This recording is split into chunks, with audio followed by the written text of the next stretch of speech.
Hello everyone, welcome back to my channel. मैं हूं पूजा सेतिया। हमारा चैप्टर जो हम कर रहे हैं जर्नल, क्लास 11th का टीएस ग्रेवाल की बुक से हम एग्जांपल्स कर रहे हैं। आज हम एग्जांपल करेंगे 10, जिसमें आपकी बैंकिंग ट्रांजैक्शन का भी टॉपिक है, ट्रेड डिस्काउंट का भी टॉपिक है, परचेज और सेल का भी टॉपिक है।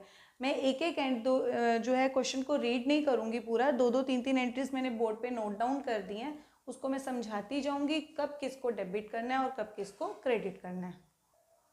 मैं सिर्फ क्वेश्चन को शो कर रहे हैं हम स्क्रीन पर, आप एक बार देख लो। Illustration 10, banking transactions. Pass the journal entries for the following transactions of Sahil. Sahil की बुक्स में आपको सारी एंट्रीज करनी है। कौन से मंथ की हैं? अप्रैल की। फर्स्ट 3 एंट्रीज हम पहले करेंगे, वो मैंने बोर्ड पे नोट डाउन कर दी हैं।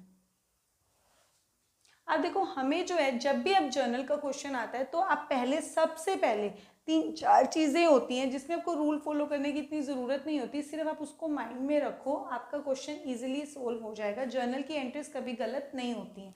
सबसे पहले हमारी सबसे पहली बात तो कि बैंक की ट्रांजेक्शन्स हैं, बैंकिंग हो या कैश वाली हो, आपको सबसे पहले 3-4 चीज़ें मैं नोट डाउन करा रही हूँ, उसके बेस पे हम जर्नल एंट्रीज करेंगे। कैश, परचेज और सेल। बैंक का मैं आपको भी बताऊंगी कि क्या करना है। कैश, अगर कैश को आपको ध्यान में रखना है, अगर आपको कोई भी जैसे हम ट्रांजेक्शन कर रहे हैं, ठीक है, कैश है, अगर आपका कमिंग या तो बिजनेस में आएगा या फिर जाएगा, कमिंग या फिर गोइंग, अगर आ रहा है तो आपको कैश को जर्नल एंट्री में क्या कर देंगे? डेबिट कर देंगे। और अगर बिजनेस में से जा रहा है तो जर्नल एंट्री में हम क्या कर देंगे? क्रेडिट कर देंगे। कैश की ट्रांजेक्शन का rule. Purchase, purchase word, purchase हमेशा क्या होता है? डेबिट होता है, बट इसका रूल क्या है? इसके साथ क्या लगा होना चाहिए? गुड्स वर्ड लगा होना चाहिए, ठीक है, गुड्स वर्ड लगा होना चाहिए, तभी आप उसको परचेज वर्ड यूज करोगे और हमेशा जर्नल में क्या होगा? डेबिट होगा। सेल, सेल के लिए क्या होता है? आप क्या होता है? क्रेडिट होता है, बट इसका रूल क्या होता है? आपका जो होना चाहिए सोल्ड गुड्स होना चाहिए। किसके लिए यूज होता है? वो भी गुड्स के लिए यूज होता है। गुड्स के जब आपका केस आएगी, ट्रांजेक्शन आएगी, तो आप परचेज और सेल वर्ड यूज करोगे। अगर वहां पर गुड्स नहीं लिखा है तो जो भी चीज लिखी है परचेज और सेल के साथ, उसी एसेट का या एक्सपेंसेस जो भी आपका होगा उसी का नाम आएगा। गुड्स के केस में परचेज और सेल वर्ड यूज करते हैं। अब हम एंट्री स्टार्ट करते हैं। बैंकिंग का जब आएगा वो भी मैं आपको एक्सप्लेन करूंगी अभी। Number 1, April 1, Sahil introduce cash as capital. Business start किया। बिजनेस जब स्टार्ट करते हैं उसको आप क्या कहते हो? कैपिटल कहते हो। कैपिटल हमेशा जब बिजनेस स्टार्ट करते हैं जर्नल एंट्री में क्रेडिट होती है, ठीक है। आपने बिजनेस स्टार्ट किया, कैपिटल क्या हो जाएगी? क्रेडिट हो जाएगी। और कैश बिजनेस में क्या हो जाएगा? आ रहा है तो वो डेबिट हो जाएगा। नेक्स्ट उसी के साथ बोले give cheque from his saving account 10 lakh. आपने अपने सेविंग अकाउंट से चेक भी दिया बिजनेस में, तो बिजनेस में बैंक से भी पैसा आ रहा है, कैश तो आ ही रहा है, प्लस बैंक भी आ रहा है। आपको मैं बैंक का भी एक बार इसमें बता देते हैं क्या है बैंक। देखो, अगर कैश आ रहा है बिजनेस में तो डेबिट है, अगर वही सेम पैसा बैंक में आ रहा है तो वो कैश की जगह क्या हो जाएगा? बैंक हो जाएगा। अगर कैश जा रहा है तो क्रेडिट होगा, अगर चेक से पेमेंट हो रही है तो बैंक आ जाएगा। क्लियर? अब हमारी एंट्री क्या बन जाएगी? मैंने आपको क्या बोला? बिजनेस स्टार्ट हो रहा है तो उसको क्या बोलते हैं? कैपिटल बोलते हैं। तो कैपिटल हमेशा क्या होती है? क्रेडिट होती है। तो सबसे पहले हमें जिस चीज़ का कन्फर्म है उसको आप डेबिट या क्रेडिट में डाल दो, कि आपको पता है क्रेडिट में ही आएगा ये, तो क्रेडिट में मैंने डाल दिया, डेबिट का स्पेस छोड़ दिया। कैपिटल आई, अब कैसे आई? एक तो कैश से आ रही है तो कैश को क्या कर देंगे? डेबिट कर देंगे। Cash account debit. और कहाँ पे आपने पैसे डाले हैं? बैंक में, तो bank account debit to capital account. यहाँ नरेशन लिख देंगे। कैश कितना लगाया आपने? 1 लाख का, और बैंक में कितना डाला? 10 लाख का। तो टोटल कितना आ गया? कैपिटल कितनी हो गई? 11 लाख की। अब यहाँ नरेशन लिख देंगे, शॉर्ट फॉर्म में लिखेंगे। मैं इलिस्ट्रेशन करा रही हूँ, अब नरेशन उसमें से भी आप मैच कर सकते हो। Business started with cash and bank. ये हमारी जो एंट्री थी अप्रैल 1 की एंट्री थी। अब अप्रैल 2 की एंट्री। नेक्स्ट क्या करा है? देखो, परचेज गुड्स आ गया, क्या आया, परचेज गुड्स, परचेज वर्ड आया। अब हमें पता है कि डेबिट में होगा, बट उसके साथ क्या लिखा होना जरूरी है, गुड्स वर्ड जरूरी है। देखो परचेज किस लिए होना चाहिए, गुड्स लगा होना चाहिए, तो परचेज क्या हो जाएगा, डेबिट हो जाएगा, क्यों, गुड्स है। तो परचेज डेबिट हमें कंफर्म पता चल गया, तो हम यहाँ लिख देंगे परचेज अकाउंट डेबिट। क्लियर। अब अपोजिट में देखेंगे, अगर पेमेंट हो रही है कैश से हो रही है तो कैश आ जाएगा, चेक से हो रही है तो बैंक आ जाएगा।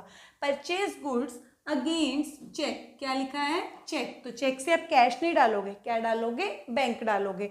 लेस 10% ट्रेड डिस्काउंट, जब भी आपकी जर्नल की एंट्री में ट्रेड डिस्काउंट होता है तो आपका परचेज हो चाहे वो सेल हो, उसके आगे अमाउंट डालते हैं। और वो क्या होता है, परचेज और सेल में क्या अमाउंट डालते हैं, जो भी आपका लिस्ट प्राइस होता है उसमें से ट्रेड डिस्काउंट माइनस करके डालते हैं। लिस्ट प्राइस कितना है आपका 1 लाख, 1 लाख का 10% आप लेस कर दोगे। यहीं पर लिख देती हूँ मैं ताकि आपको क्लियर हो जाए। लिस्ट प्राइस कितना है 1 लाख, इसी का 10% कितना होगा 10,000, तो इसीलिए यहाँ पर क्या आ गया 90,000, और यहाँ पे क्या आ जाएगा टू बैंक अकाउंट। क्यों, क्योंकि बैंक से अपने चेक से पेमेंट करी है। यहाँ नरेशन लिख देंगे, दोनों साइड आ जाएगा 90,000। यहाँ नरेशन लिखेंगे goods purchase by cheque. Short form में आप लिखते हैं ना, आप चाहे उसको बुक्स में भी, आप जो भी आपने बुक्स में लिखा हुआ है narration of as it is वो भी लिख सकते हैं, नहीं तो शॉर्ट फॉर्म में आपको लिखना कुछ भी है उसी की एक्सप्लेनेशन होनी चाहिए जिस चीज़ की आप एंट्री कर रहे हो। अप्रैल 2 की एक और एंट्री है, इशूड चेक। इशूड चेक का मतलब क्या होता है, आपने क्या करी है, पेमेंट कर रही है, मतलब आपके बिजनेस में से पैसे जा रहे हैं, कैश मतलब गोइंग, बट कैश कैसे जा रहा है, चेक से जा रहा है। तो जब कैश जाता है बिजनेस में से, पेमेंट हो रही है, तो क्या होना चाहिए, क्रेडिट होना चाहिए, बट क्रेडिट में क्या होगा, कैश की जगह क्या आ जाएगा, बैंक आ जाएगा। क्यों, चेक से जा रहा है, तो हमें क्रेडिट का कंफर्म हो गया कि क्रेडिट में तो बैंक आएगा, टू बैंक। अब डेबिट में देखते हैं कि क्या है, इशूड चेक, पेमेंट हो गई, किस लिए, एडवांस फॉर मशीनरी। आपने क्या लेना है, मशीनरी अभी आई रही है बट उसकी एडवांस पेमेंट करी है, तो मशीनरी एज इट इज आप लिख दोगे यहाँ पर advance for machinery account debit. कितनी पेमेंट करी है हमने, 1 लाख की, 10 लाख है या नहीं 1 लाख की है। यहाँ नरेशन लिख देंगे, payment by cheque for advance for machinery.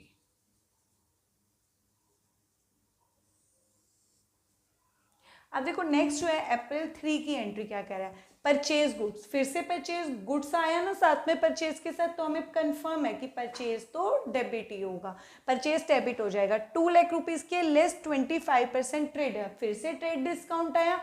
जब भी आपका परचेज होगा सेल होगा, परचेज और सेल में जो भी आपका लिस्ट प्राइस होगा उसमें से ट्रेड डिस्काउंट पहले माइनस कर दो, जो अमाउंट आएगा वो पहले परचेज वाले कॉलम में डाल देंगे हम। डिस्काउंट एंड पेड इमीडिएटली, और आपने साथ की साथ पेमेंट कर दी, अवेल कैश डिस्काउंट, और आपको क्या मिल गया, कैश डिस्काउंट मिल गया। कैश डिस्काउंट की मैंने एंट्री नहीं लिखी है, कितनी थी आपकी, जो कैश डिस्काउंट है वो 2% है, कैश डिस्काउंट 2%। अब देखो अब एंट्री कैसे बन जाएगी, परचेज गुड्स है तो परचेज हमें पता है डेबिट होगी, ये अप्रैल 3 की परचेज अकाउंट डेबिट। पहले एंट्री पास कर लो, purchase account debit to cash discount मिला है, क्योंकि आपने पेमेंट इमीडिएटली कर दी है। Purchase account debit to cash account to. अब जहां पर भी देखो ट्रेड डिस्काउंट तो सीधा डायरेक्ट कट करके डालते हैं, बट जहां पर कैश डिस्काउंट आता है वो आप कैसे उसको डिस्काउंट वर्ड आप शो करोगे। अब वो कैसे ट्रिक होती है, बिल्कुल इजी है।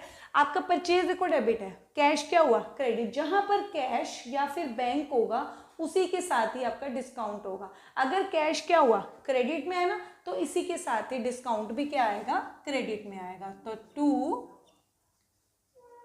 डिस्काउंट अकाउंट आप लिख सकते हो, रिसीव भी लिख सकते हो, नहीं लिखोगे तो भी कोई इशू नहीं है। अब परचेज का अमाउंट मैंने अभी लास्ट एंट्री में भी बताया था, लिस्ट प्राइस देखो कितना है 2 लाख, माइनस कर देंगे ट्रेड डिस्काउंट कितना है 25%, तो 25% इसका कैलकुलेट करेंगे तो 50,000 आ जाएगा। तो यहाँ पर परचेज का अमाउंट आ गया 1,50,000, पूरी पेमेंट कर दी, पूरे के ऊपर ही आप यहाँ पर डिस्काउंट लगा दोगे। कैसे, मैं यहाँ पर भी करके दिखा देती हूँ। 150 का 2%, तो कितना आ जाएगा यहाँ पर 3,000। इसका मतलब अब आपने कैश पेमेंट कितनी करी, 150 का आपने माल खरीदा, उसमें से 3,000 आपको कम देने हैं, तो 1,47,000 यहाँ पर आ जाएंगे। यहाँ नरेशन लिख देंगे, goods purchase at trade discount and paid immediately and cash discount received। Next entry April 7 की।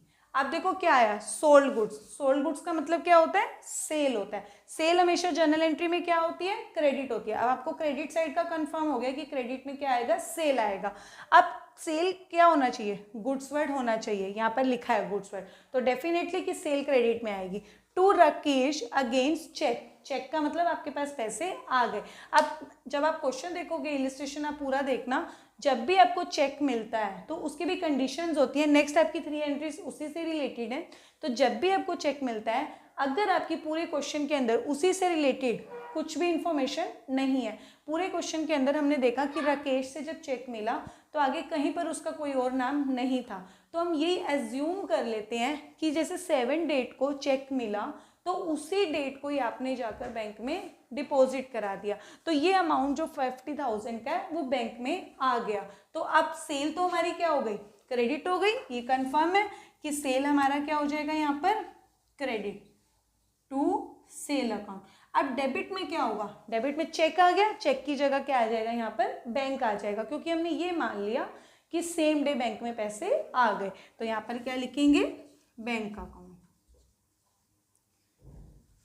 यहाँ पर आ जाएगा 50,000। यहाँ नरेशन लिख देंगे, goods sold and check received. Next हमारी अप्रैल 10 की एंट्री देखो। ये अप्रैल 10, 14, 16 और 20 ये चारों एंट्रीज मैं एक साथ कराऊंगी, चारों एक दूसरे से लिंक हैं, ठीक है। आप इसमें देखना, नया कॉन्सेप्ट भी डिसऑनर का पॉइंट है, इसको ध्यान से देखना। सोल्ड गुड्स, सबसे पहले तो क्या आया, सोल्ड गुड्स के लिए हम क्या वर्ड यूज करते हैं, सेल क्या होगा, क्रेडिट में, तो हमें क्रेडिट का कंफर्म हो गया कि क्रेडिट में तो क्या आएगा, सेल आएगा। टू रमन को सेल किया आपने 25,000 लेस 10% ट्रेड डिस्काउंट। लेस क्या है, 10% ट्रेड डिस्काउंट है।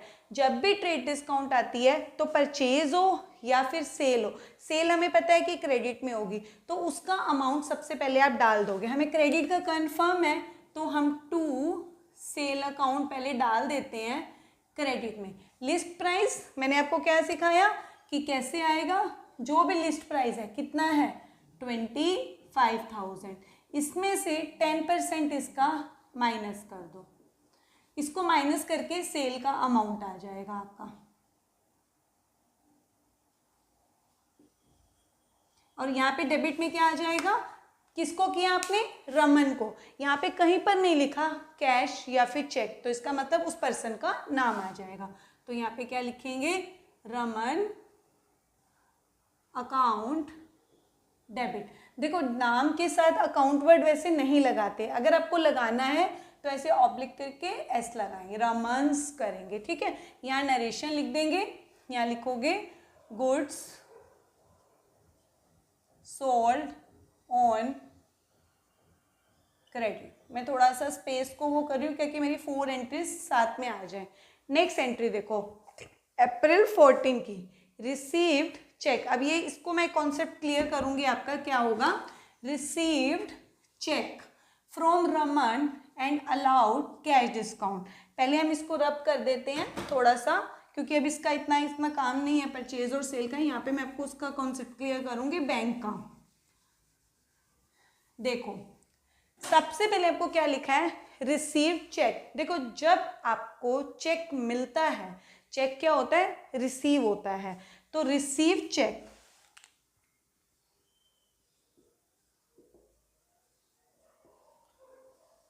Receive check. देखो आपको चेक मिल गया, चेक मिला है, लेकिन आपको सेम इसी का कॉन्सेप्ट होता है कैश या बैंक का, कि आ रहा है तो डेबिट, जा रहा है तो क्रेडिट।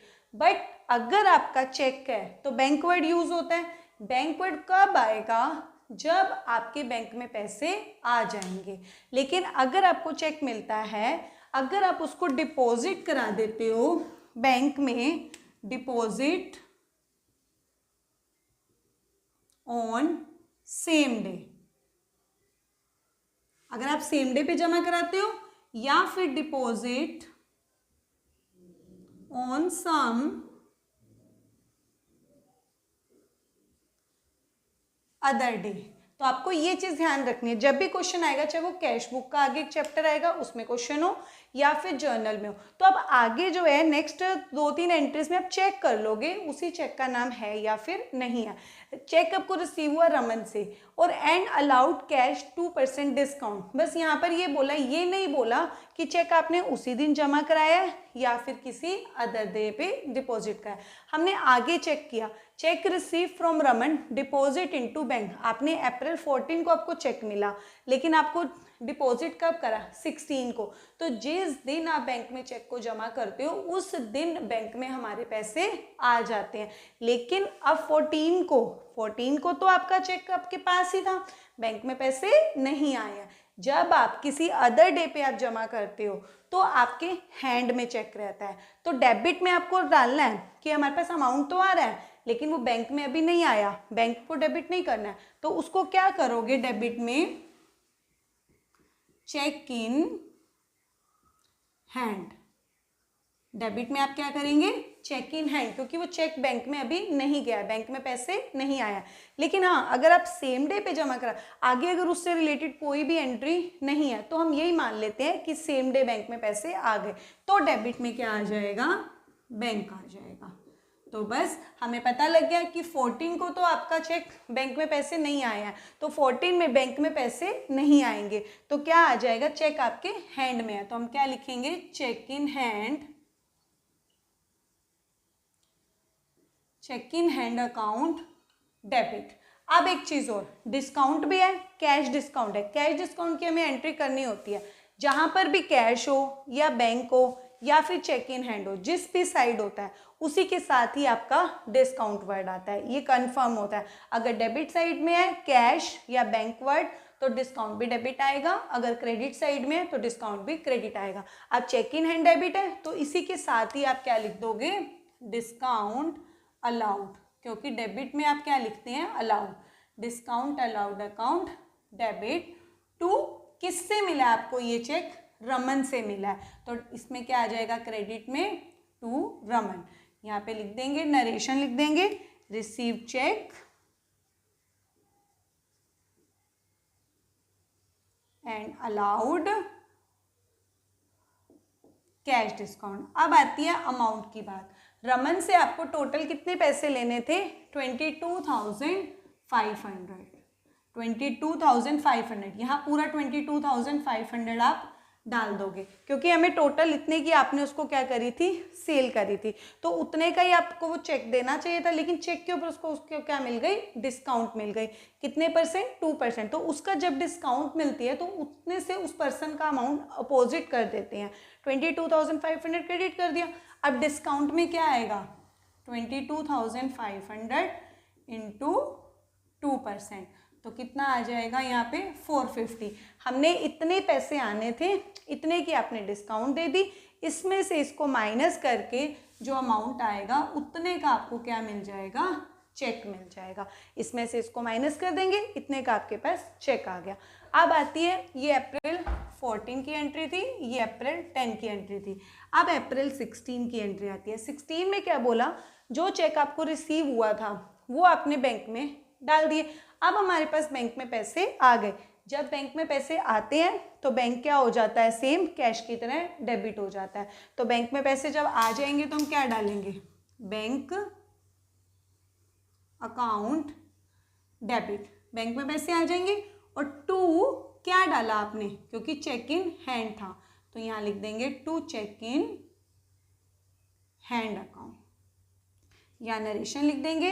नरेशन में क्या लिखेंगे, चेक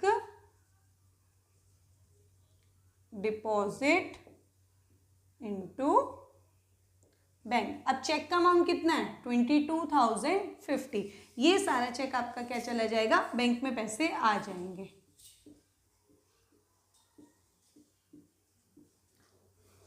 अब आती है अप्रैल 20 की entry. It's very important entry. ये बच्चों को सबसे ज़्यादा कंफ्यूजिंग होती है इसमें कि ये कैसे की जाए। इसको मैं आपको इन तीन, इसलिए मैंने ये साथ साथ करी है ताकि आपको इसको डिसऑनर की एंट्री इजीली समझ आ पाए।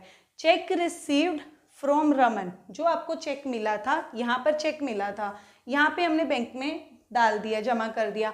अब वो क्या हो गया, डिसऑनर हो गया। डिसऑनर का मतलब क्या होता है, चेक बाउंस हो गया, कि जिसने पेमेंट करनी थी, रमन ने पेमेंट करनी थी, रमन से पैसे आने थे, रमन ने अकाउंट में पैसे नहीं डाले, तो वो चेक क्या हो जाता है, बाउंस हो जाता है।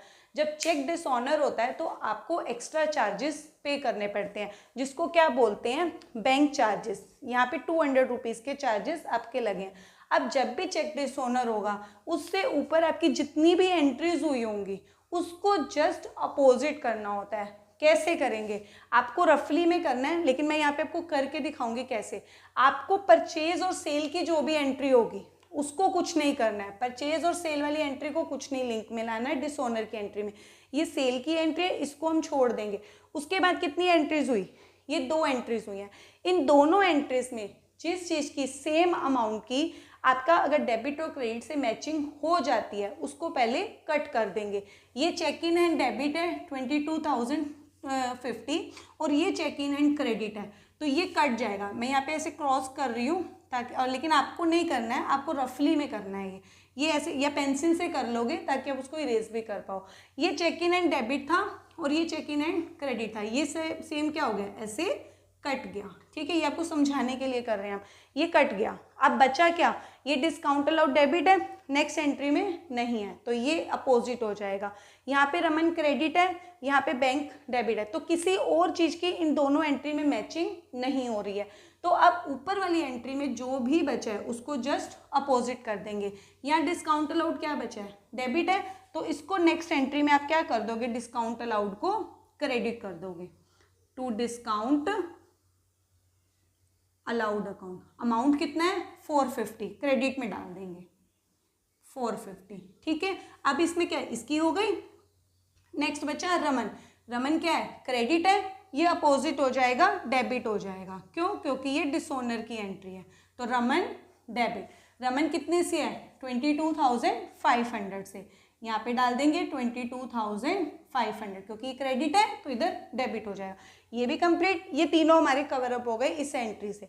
अब बची नेक्स्ट एंट्री, बैंक क्या है, डेबिट है, बैंक को क्या कर देंगे, क्रेडिट कर देंगे टू बैंक अकाउंट। कितना है 22,050, यहाँ पे 22,050 डाल देंगे। अब ये तो हमारी हो गई कंप्लीट एंट्री वाली। अब इसमें एक चीज़ और थी, बैंक चार्जेस की। बैंक चार्जेस हमेशा पे किए जाते हैं बैंक से, और हमेशा ये हमारे लिए क्या होता है, एक्सपेंसेस होता है, क्योंकि चेक क्या हो गया, बाउंस हो गया और हमें पे करने पड़ेंगे। बैंक चार्जेस क्या हो जाते हैं, डेबिट हो जाते हैं, इसलिए हमने यहाँ पे स्पेस लेफ्ट कर दिया था। यहाँ डाल देंगे बैंक चार्जेस अकाउंट डेबिट 200, और ये बैंक से पे होंगे। टू बैंक तो हमने ऑलरेडी पहले लिखा ही हुआ है, इसी के अंदर आप क्या करोगे, 200 का अमाउंट ऐड कर दोगे। ये सिर्फ मैंने समझाने के लिए किया था आपको, लेकिन आप इसको पहले रफली में कर लेना ताकि आपको इजीली क्लियर हो जाए। आप इससे प्लस करके नहीं लिखना, टोटल अमाउंट लिखोगे। ये मैंने सिर्फ आपको ये इसलिए बताया कि आपको डिसऑनर का कॉन्सेप्ट एकदम क्लियर हो जाए, और ऐसे आपको कट भी नहीं करना है, पेंसिल लेके कर सकते हो ताकि आप उसको रब करके फिर से उसको एंट्री को एकदम क्लीन दिखाई जाए। ये एंट्री हमारी हो गई डिसऑनर की। यहाँ नरेशन लिख देंगे, cheque dishonour and bank charges paid.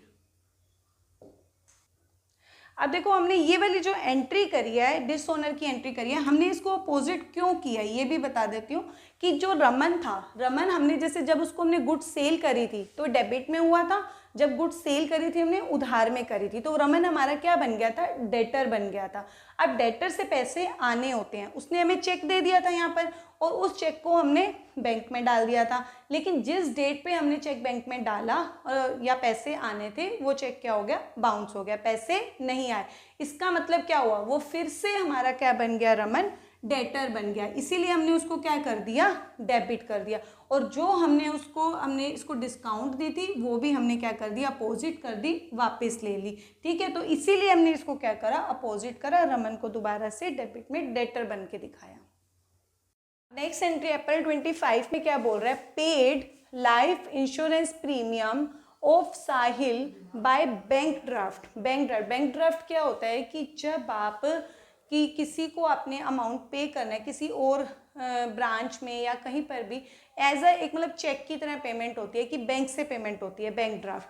तो आपने लाइफ इंश्योरेंस, और जो लाइफ इंश्योरेंस प्रीमियम होता है, लाइफ इंश्योरेंस प्रीमियम हो या फिर इनकम टैक्स हो, एक कभी कभी एग्जाम में आ जाता है इनकम टैक्स और लाइफ इंश्योरेंस, दोनों ही क्या होते हैं, अपनी पर्सनल चीज़ के लिए होते हैं। तो दोनों का क्या होता है, ड्रॉइंग्स होता है, क्या होता है, ड्राइंग्स। और ड्राइंग्स हमेशा जर्नल एंट्री में क्या होती है, डेबिट होती है। क्यों, क्योंकि ये कैपिटल का जस्ट अपोजिट होता है।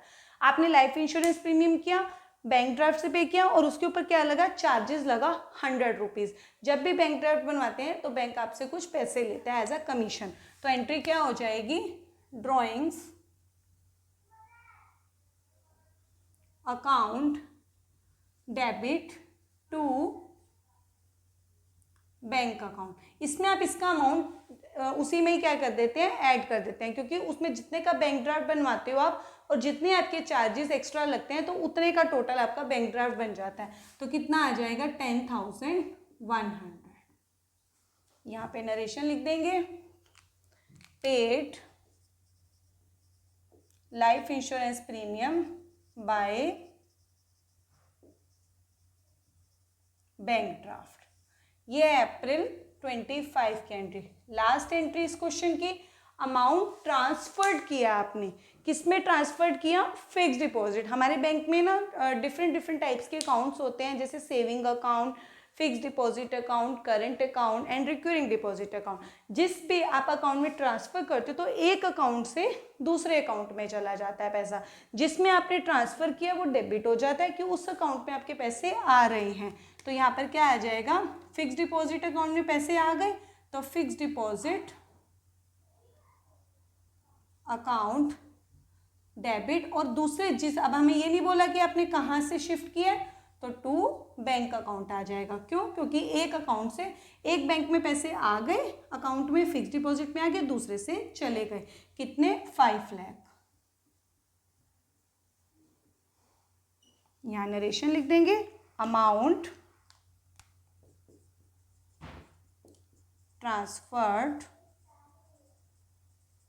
In fix deposit account. यहाँ पर हमारा ये क्वेश्चन नंबर 10 जो इलिस्ट्रेशन है टीएस ग्रेवाल की बुक में कंप्लीट होता है। ये बहुत अच्छा क्वेश्चन था। ये आपकी पूरी जितनी भी एंट्रीज हैं उसमें से एक आधी एंट्री ज़रूर आती है एग्जाम में।